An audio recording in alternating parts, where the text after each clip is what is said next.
தீபாவளி பண்டிகையில் எந்த உணவு அதிகப்படியாக விற்பனையாகி உள்ளது என ஆன்லைன் உணவு டெலிவரி ஊழியர் கூறுவதை பார்க்கலாம். தீபாவளி பண்டிகை என்றாலே நாம் நினைவுக்கு வருவது புத்தாடை, அசைவ உணவு, அதற்கு அடுத்தபடியாக பட்டாசு தான். அப்படி அசைவ உணவுகளை இந்த தீபாவளி பண்டிகையின் போது பொதுமக்கள் ஆன்லைன் டெலிவரி மூலமாகவே அதிகப்படியாக அவர்கள் ஆர்டர் செய்வார்கள்.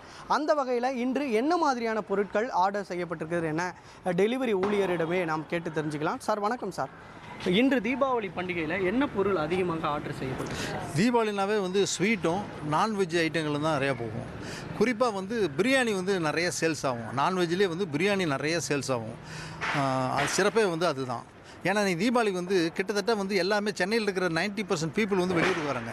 அதனால் பெரும்பாலான பேர் வெளியூர் போயிடுவாங்க, அவங்க சொந்த ஊருக்கு போயிடுவாங்க. எங்கள் டெலிவரி பண்ணுற பசங்களும் அப்படி தான். டெலிவரி பண்ணுற பசங்களில் பெரும்பாலான பேர் வெளியூர்லேருந்து இங்கே பிழைக்கிறதுக்கு தான் வந்திருக்காங்க. அவங்களும் தீபாவளினா சொந்த ஊருக்கு போயிடுவாங்க. அப்போது எங்களுடைய ஆட்கள் 50% தான் இருப்பாங்க இங்கே. அதே போல் மக்கள் இல்லாதனால ஆர்டர் ரொம்ப கம்மியாக தான் இருக்கும்.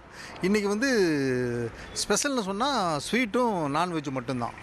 சார், கடந்த ஆண்டு எவ்வளவு சேல்ஸ் ஆச்சு, இந்த தடவை எவ்வளவு சார் நமக்கு டெலிவரி வந்திருக்கு? இல்லை, நான் யூஸ்ஃபுல்லாக தீபாவளிங்கிறது கம்மியாக தான் வரும்.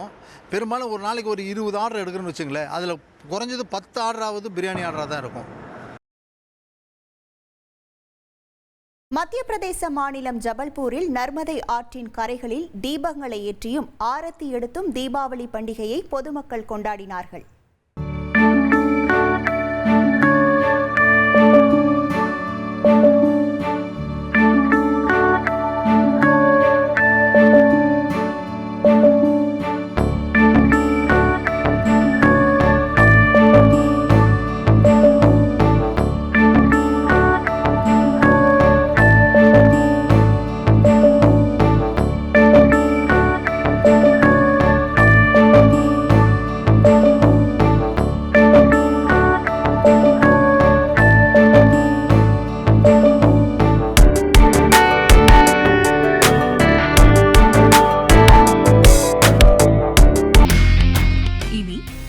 இடமெல்லாம் செய்தி.